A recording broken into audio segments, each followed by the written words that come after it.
la víctima. Una persona aislada es débil. Al aislar lentamente a tus víctimas, las vuelves más vulnerables a tu influencia. Su aislamiento puede ser psicológico, llenando su campo de visión con la grata atención que les prestas. Sacas todo lo demás de su mente. Ven y piensan solo en ti. El aislamiento también puede ser físico. Aléjalas de su medio normal, amigos, familia, casa. Hazlas sentirse marginadas. En el limbo. Que dejan un mundo atrás y entran a otro. Una vez apartadas de esa manera, carecen de apoyo externo. Y en su confusión será fácil descarriarlas. Haz caer al seducido en tu guarida, donde nada le es familiar. Aislamiento. El efecto exótico. A principios del siglo V Fu Chai, el rey chino de Wu, derrotó a su gran enemigo, Kou Chien, el rey de Yue, en una serie de batallas. Kou Chien fue capturado y obligado a servir como mozo en los establos de Fu Chai. Finalmente se le permitió volver a su país. Pero cada año tenía que pagar un cuantioso tributo en dinero y regalos a Fu Chai. Al paso de los años, este tributo aumentó. Así que el reino de Wu prosperó y Fu Chai se hizo rico. Un año Kou Chien envió una delegación a Fu Chai. Quería saber si aceptaría como regalo 2 hermosas doncellas como parte del tributo. Fu Chai sintió curiosidad. Y aceptó el ofrecimiento. Las mujeres llegaron días después, en medio de gran expectación. Y el rey las recibió en su palacio. Ambas se acercaron al trono. Estaban magníficamente peinadas, al estilo llamado de nubarrones, ornadas con aderezos de perlas y plumas de martín pescador. Cuando caminaban, los pendientes de jade que colgaban de sus corsés hacían el más delicado de los sonidos. El aire se llenó de un perfume exquisito. El rey se sintió extremadamente complacido. La belleza de una de las jóvenes superaba con mucho a la de la otra. Se llamaba Shishi. Miraba al rey a los ojos sin traza de timidez. De hecho, era segura y coqueta. Algo que él no estaba acostumbrado a ver en muchachas de su edad. Fu Chai demandó festividades para conmemorar la ocasión. Los salones del palacio se llenaron de bullangueros, exaltada por el vino. Shishi bailó ante el rey. Cantó. Y su voz era bella. Recostada en un sofá de jade blanco, parecía una diosa. El rey no pudo separarse de su lado. Al día siguiente fue tras ella a todas partes. Para su sorpresa, era ingeniosa, aguda y culta. Y podía citar a los clásicos mejor que él.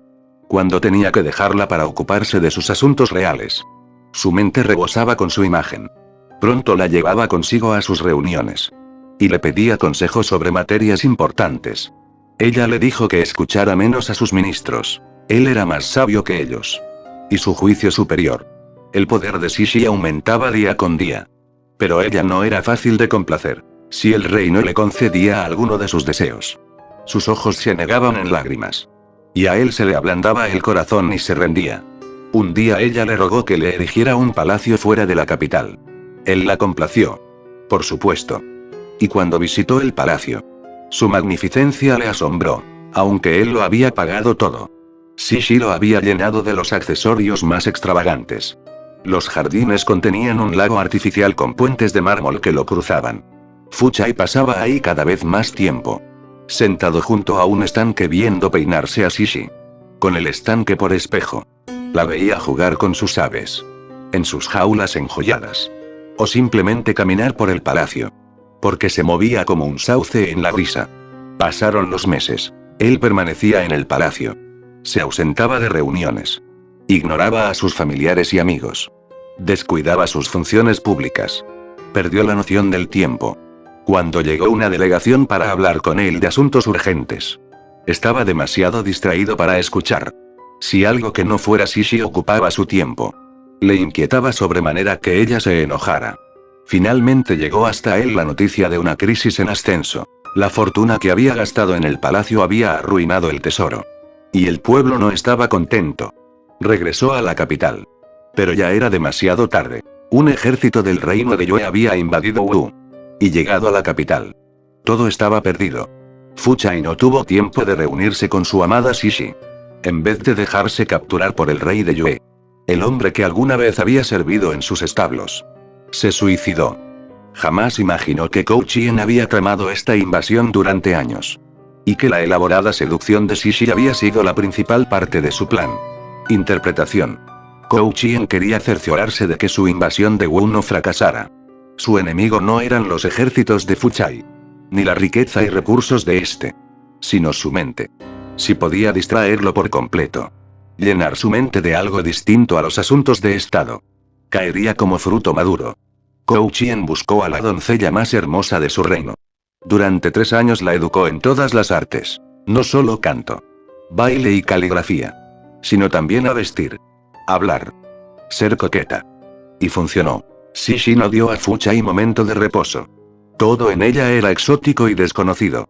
Cuanta mayor atención prestaba él a su cabellera, su ánimo, sus miradas, la forma en que se movía, menos pensaba en la diplomacia y la guerra. Había enloquecido. Hoy todos somos monarcas que protegemos el reino diminuto de nuestra vida, agobiados por toda suerte de responsabilidades, rodeados de ministros y asesores. Un muro se forma a nuestro alrededor. Somos inmunes a la influencia de los demás, porque estamos muy preocupadas. Como Cixi. Entonces, debes alejar a tus objetivos, con delicadeza y lentitud, de los asuntos que ocupan su mente. Y lo que mejor los hace salir de sus castillos es el aroma de lo exótico. Ofréceles algo desconocido que les fascine y mantendrás su atención. Sé diferente en tu actitud y apariencia. Y envuélvelos poco a poco en ese diferente mundo tuyo. Descontrola a tus blancos con insinuantes cambios de ánimo. No te preocupes de que el desorden que representas los ponga emotivos. Esta es una señal de su debilidad creciente. La mayoría de las personas son ambivalentes. Por un lado se sienten a gusto con sus hábitos y deberes, pero por el otro están aburridas y listas para cualquier cosa que parezca exótica, que semeje provenir de otra parte. Podrían oponerse o tener dudas, pero los placeres exóticos son irresistibles. Cuanto más logres llevarlos a tu mundo, más débiles se volverán. Y como el rey de Wu, cuando se den cuenta de lo ocurrido, ya será demasiado tarde. Aislamiento. El efecto solo tú. En 1948. La actriz Rita Hayworth, de 29 años, conocida como la diosa del amor de Hollywood, pasaba por un mal momento en su vida. Su matrimonio con Orson Welles se disolvía. Su madre había muerto y su carrera parecía estancada. Ese verano se fue a Europa. Welles estaba en Italia entonces. Y en el fondo ella soñaba con una reconciliación. Rita hizo una primera escala en la Costa Azul. Le llovieron invitaciones, en particular de hombres ricos, porque en ese tiempo se le consideraba la mujer más hermosa del mundo. Aristóteles Onassis y el Shah de Irán le hablaban por teléfono casi todos los días, suplicándole una cita. Ella los rechazaba a todos.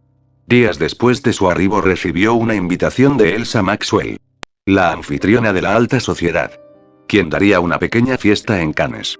Rita se rehusó, pero Maxwell insistió, diciéndole que se comprara un vestido nuevo, llegara un poco tarde e hiciera una entrada grandiosa. Rita accedió. Y llegó a la fiesta con un vestido griego blanco, el rojo cabello derramado sobre sus hombros desnudos. Fue recibida por una reacción a la que ya estaba acostumbrada. Todas las conversaciones se interrumpieron mientras hombres y mujeres daban vuelta en sus sillas. Ellos mirando sorprendidos. Ellas celosas. Un hombre se apresuró a colocarse a su lado y la acompañó a su mesa. Era el príncipe Ali Khan, de 37 años. Hijo del Aga Khan III. El líder mundial de la secta ismaelita islámica y uno de los hombres más ricos del mundo. Rita había sido prevenida contra Ali Khan, conocido libertino. Para su consternación, se les sentó juntos. Y él jamás se separó de su lado. Le hizo millones de preguntas sobre Hollywood, sus intereses y demás. Ella empezó a relajarse un poco. Y a abrirse. Ahí había otras mujeres hermosas. Princesas. Actrices. Pero Ali Khan las ignoró a todas, conduciéndose como si Rita fuera la única mujer en el lugar.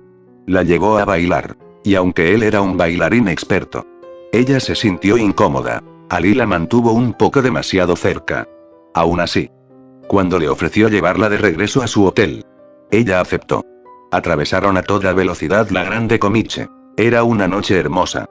Durante la velada, Rita había podido olvidarse de sus muchos problemas. Y estaba agradecida. Pero seguía enamorada de Welles. Y una aventura con un libertino como Ali Khan no era lo que necesitaba. Ali Khan tenía que hacer un viaje de negocios por unos días. Pidió a Rita permanecer en la Costa Azul hasta su regreso.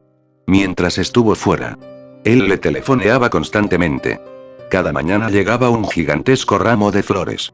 Por teléfono él parecía particularmente enfadado de que el Shah de Irán se empeñara tanto en verla. Y le hizo prometer que no se presentaría a la cita a la que finalmente había accedido. En ese lapso, una gitana visitó el hotel. Y Rita aceptó que le leyera la suerte. Estás a punto de iniciar el mayor romance de tu vida, le dijo la gitana. Él es alguien a quien ya conoces, debes ceder y entregarte a él por completo. Solo así encontrarás por fin la felicidad. Sin saber quién podía ser ese hombre. Rita, quien tenía debilidad por el ocultismo, decidió prolongar su estancia. Ali Khan volvió. Le dijo que su chateau con vista al Mediterráneo era el lugar perfecto para huir de la prensa y olvidar sus problemas. Y que él se comportaría. Ella cedió. La vida en el chateau era como un cuento de hadas. Cada vez que Rita volteaba, los ayudantes indios de él estaban ahí para satisfacer hasta su menor deseo. En la noche, él la llevaba a su enorme salón, donde bailaban completamente solos. ¿Era él acaso el hombre al que la adivina se había referido? Ali Khan invitó a sus amigos a conocerla. Entre esa extraña compañía, ella se sintió sola otra vez. Y deprimida. Decidió dejar el chateau.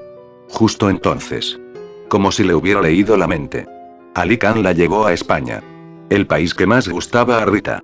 La prensa se enteró del romance y comenzó a perseguirlos en España. Rita tenía una hija con Wales. ¿Era esa la manera de comportarse de una madre? La fama de Ali Khan no ayudaba. Pero él se mantuvo a su lado, protegiéndola de la prensa lo mejor que pudo. Ella estaba entonces más sola que nunca. Y dependía por completo de él. Casi al final del viaje, Ali Khan le propuso matrimonio. Rita lo rechazó. No creía que él fuera el tipo de hombre con quien se casa una mujer. Él la siguió a Hollywood, donde sus amigos de antaño fueron con ella menos amigables que de costumbre. Gracias a Dios ella tenía a Ali Khan para ayudarla. Un año después sucumbió al fin. Abandonó su carrera. Se mudó al chateau de Ali Khan y se casó con él. Niña. Hermana mía. Contrabarra piensa en la dulzura contrabarra de vivir juntos muy lejos. Contrabarra amar a placer. Contrabarra amar y morir contrabarra en sitio a ti semejante. Contrabarra los húmedos soles. Contrabarra los interpretación. Como muchos otros hombres. Ali Khan se enamoró de Rita Hayworth en cuanto vio la película Gilda. En 1948. Decidió seducirla a como diera lugar. Tan pronto como se enteró de que ella iría a la Costa Azul, consiguió que su amiga Elsa Maxwell la atrajera a la fiesta y la sentara junto a él. Él sabía de su rompimiento matrimonial. Y de lo vulnerable que ella estaba. Su estrategia fue borrar de la mente de Rita todo lo demás que había en su mundo. Problemas. Otros hombres. Sospechas de él y sus motivos. Etc. Su campaña comenzó con el despliegue de un intenso interés en su vida. Constantes llamadas telefónicas. Flores. Regalos. Todo para mantenerse en su mente. Usó a la adivina para que sembrara la semilla. Cuando Rita empezó a enamorarse de él, la presentó con sus amigos, sabiendo que se sentiría extraña entre ellos. Y por tanto dependiente de él. Su dependencia se acentuó con el viaje a España, donde ella estaba en territorio desconocido, sitiada por reporteros, y obligada a aferrarse a él en busca de ayuda. Ali Khan terminó por dominar poco a poco sus pensamientos. Donde ella mirara, ahí estaba él. Finalmente sucumbió. Por debilidad y el halago a su vanidad que la atención de él representaba. Bajo su hechizo, Rita olvidó su horrible fama, renunciando a las sospechas que eran lo único que lo protegía de él. No era la riqueza o apariencia de Ali Khan lo que hacía de él un gran seductor. En realidad no era muy apuesto. Y su riqueza era más que neutralizada por su mala fama. Su éxito era estratégico. Aislaba a sus víctimas, operando tan lenta y sutilmente que ellas no se daban cuenta. La intensidad de su atención hacía que una mujer sintiera que, a sus ojos, en ese momento, ella era la única mujer del mundo. Este aislamiento se experimentaba como placer. La mujer no reparaba en su creciente dependencia, en cómo la forma en que él llenaba su mente con su atención la aislaba poco a poco de sus amigos y su medio. Su natural desconfianza del hombre era ahogada por el embriagador efecto de él en el ego de ella. Ali Khan encubría casi siempre la seducción llevando a la mujer a un lugar encantado del orbe. Que él conocía bien pero en el que ella se sentía perdida. No des tiempo ni espacio a tus blancos para preocuparse. Desconfiar o resistirse. Inúndalos de la clase de atención que deja fuera todos los pensamientos, preocupaciones y problemas. Recuerda. En secreto. La gente anhela ser descarriada por alguien que sabe a dónde va. Puede ser un placer soltarse. E incluso sentirse aislado y débil. Si la seducción se lleva a cabo pausada y garbosamente. Llévalos a un punto del que no puedan salir. Y morirán antes de poder escapar. Sun Tzu. Claves para la seducción. Quienes te rodean pueden parecer fuertes. Y más o menos al mando de su vida. Pero eso es una mera fachada. En el fondo. La gente es más frágil de lo que dice. Lo que la hace parecer fuerte es la serie de nidos y redes de seguridad que la envuelven. Sus amigos. Sus familiares. Sus rutinas diarias. Lo que le da una sensación de continuidad. Seguridad y control. Muévele repentinamente el tapete y déjala sola en un país extranjero. Donde las señales conocidas han desaparecido o cambiado. Y verás a una persona distinta. Un objetivo fuerte y asentado es difícil de seducir. Pero aún las personas fuertes pueden volverse vulnerables si te es posible aislarlas de sus nidos y redes de seguridad. Borra de su mente a sus amigos y familiares con tu presencia constante. Aléjalas del mundo al que están acostumbradas y llévalas a lugares que no conocen. Haz que pasen tiempo en tu entorno. Perturba deliberadamente sus hábitos. Haz que hagan cosas que nunca han hecho. Se emocionarán. Lo que te facilitará descarriarlas. Encubre todo esto bajo la forma de una experiencia placentera. Y un día tus objetivos despertarán distanciados de todo lo que normalmente los confieta. Entonces se volverán a ti en busca de ayuda. Como un niño que llama a su madre cuando las luces se apagan. En la seducción. Como en la guerra. El objetivo aislado es débil y vulnerable. En Clarissa. De Samuel Richardson. Escrita en 1748. El libertino Lovelace intenta seducir a la hermosa protagonista de la historia. Clarissa es joven. Virtuosa y muy protegida por su familia. Pero Lovelace es un seductor intrigante. Primero corteja a la hermana de Clarissa. Arabella. La boda entre ellos parece probable. De pronto desvía su atención a Clarissa. Explotando la rivalidad entre las hermanas para poner furiosa a Arabella. El hermano de ambas. James. Se molesta por el cambio de sentimientos de Lovelace. Pelea con él y resulta herido. La familia entera protesta airadamente. Unida contra Lovelace. ¿Quién? Sin embargo. Logra hacer llegar cartas a escondidas a Clarissa. Y la visita cuando está en casa de una amiga. La familia lo descubre. Y la acusa de deslealtad.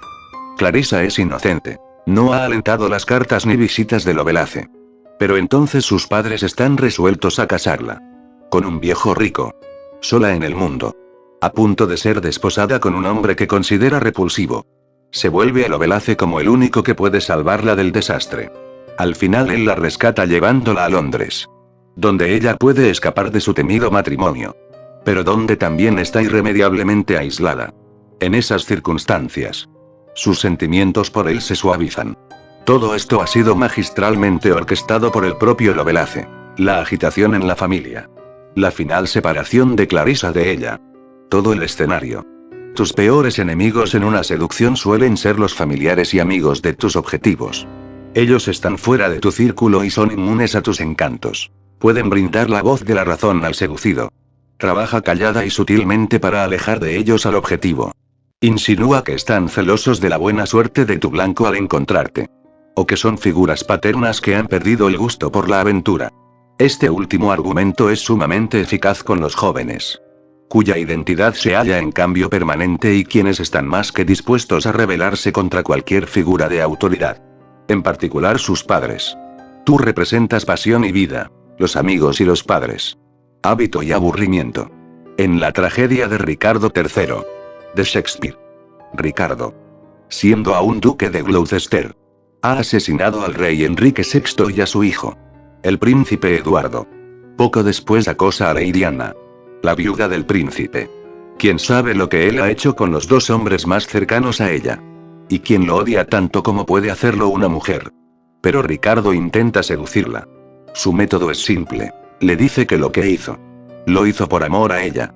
No quería que hubiera nadie en su vida más que él. Sus sentimientos eran tan intensos que lo empujaron a matar. Claro que Lady Diana no solo se opone a esta línea de razonamiento, sino que aborrece a Ricardo. Pero él persiste. Ana se encuentra en un momento de extrema vulnerabilidad, sola en el mundo, sin nadie que la apoye, en el colmo de la aflicción. Increíblemente, las palabras de él empiezan a tener efecto. El asesinato no es una táctica de seducción, pero el seductor ejecuta una suerte de homicidio, de orden psicológico. Nuestras relaciones pasadas son una barrera en el presente. Aún las personas que dejamos atrás pueden seguir influyendo en nosotros. Como seductor, se te pondrá contra el pasado. Se te comparará con pretendientes anteriores. Y quizás se te juzgue inferior. No permitas que las cosas lleguen a ese punto. Desplaza el pasado con tus atenciones presentes. De ser necesario, busca la forma de desacreditar a los amantes previos. Sutilmente o no. Dependiendo de la situación. Incluso llega al extremo de abrir viejas heridas, haciendo sentir a tu víctima antiguos dolores y ver en contraste cuán mejor es el presente. Cuanto más puedas aislarla de su pasado, más se sumergirá contigo en el presente. El principio del aislamiento puede aplicarse literalmente arrebatando al objetivo a un lugar exótico. Este era el método de Ali Khan. Una isla apartada era lo óptimo. Y en realidad las islas, alejadas del resto del mundo, siempre se han asociado con la búsqueda de placeres sensuales. El emperador romano Tiberio se entregó a la disipación una vez que hizo su casa en la isla de Capri. El peligro del viaje es que tus objetivos están íntimamente expuestos a ti. Así es difícil mantener un iriré de misterio. Pero si los llevas a un sitio suficientemente tentador para distraerlos, les impedirás fijarse en cualquier cosa banal de tu carácter. Cleopatra indujo a Julio César a hacer un viaje por el Nilo. Al introducirse en Egipto, él se aisló más de Roma. Y Cleopatra fue aún más seductora. Natalie Barney, la seductora lésbica de principios del siglo XX, tuvo una aventura en episodios recurrentes con la poeta Renée Vivien. Para recuperar su afecto, la llevó a un viaje a la isla de Lesbos, sitio que Natalie había visitado muchas veces. Al hacerlo, no solo aisló a Renée, sino que también la desarmó y distrajo con las asociaciones de ese lugar. Hogar de la legendaria poeta lésbica Safo. Vivien empezó a imaginar incluso que Natalia era la propia Safo. No lleves a cualquier parte al blanco. Elige el sitio con las asociaciones más eficaces. El poder seductor del aislamiento va más allá del reino sexual. Cuando nuevos miembros se sumaban al círculo de devotos seguidores de Mahatma Gandhi, se les alentaba a cortar sus lazos con el pasado, con su familia y amigos. Este tipo de renuncia ha sido un requisito de muchas sectas religiosas a través de los siglos. La gente que se aísla de este modo es mucho más vulnerable a la influencia y la persuasión. Un político carismático nutre, y aún alienta, la sensación de distanciamiento de la gente. John F. Kennedy causó sensación de esta manera al desacreditar sutilmente los años de Eisenhower, la comodidad de la década de 1950. Dio a entender. Comprometía los ideales de Estados Unidos. Invitó a los estadounidenses a acompañarlo a una nueva vida. En una nueva frontera. Llena de peligro y emoción. Este fue un señuelo extraordinariamente seductor. En particular para los jóvenes. Los más entusiastas partidarios de Kennedy. Por último, en algún momento de la seducción debe haber una pizca de peligro en la mezcla. Tus blancos deberían sentir que ganan una gran aventura al seguirte. Pero también que pierden algo. Una parte de su pasado. Su apreciada comodidad. Alienta activamente estas sensaciones ambivalentes. Un elemento de temor es el sazón apropiado. Aunque demasiado temor resulta extenuante. En pequeñas dosis nos hace sentir vivos. Como lanzarse de un avión. Eso es excitante. Estremecedor. Tanto como un poco alarmante. Y la única persona ahí para interrumpir la caída. O atajar a la víctima. Eres tú. Símbolo. El flautista. Alegre amigo con su capa roja y amarilla. Saca de casa a los niños con los deleitosos sonidos de su flauta. Encantadas. Ellos no advierten lo lejos que caminan. Que dejan atrás a su familia. Ni siquiera reparan en la cueva en que al final los mete. Y que cierra tras ellos para siempre. Reverso. Los riesgos de esta estrategia son simples. Aísla a alguien demasiado pronto e inducirás una sensación de pánico. Que podría terminar en la fuga del objetivo. El aislamiento que practiques debe ser gradual. Y disfrazarse de placer. El placer de conocerte. Dejando al mundo atrás. En cualquier caso, Algunas personas son demasiado frágiles para ser desprendidas de su base de apoyo. La gran cortesana moderna Pamela Harriman tenía una solución para este problema. Aislaba a sus víctimas de su familia, sus esposas pasadas o presentes. Y en sustitución de esas antiguas relaciones instauraba rápidamente nuevas comodidades para sus amantes. Los colmaba de atenciones, satisfaciendo cada una de sus necesidades. En el caso de Averell Harriman, el multimillonario con quien finalmente se casaría, ella estableció literalmente un nuevo hogar, sin asociaciones con el pasado y lleno de los placeres del presente. Es insensato mantener demasiado tiempo en Bill o al seducido, sin nada conocido ni cómodo a la vista. Reemplaza las cosas familiares de las que lo has desprendido por un nuevo hogar. Una nueva serie de comodidades.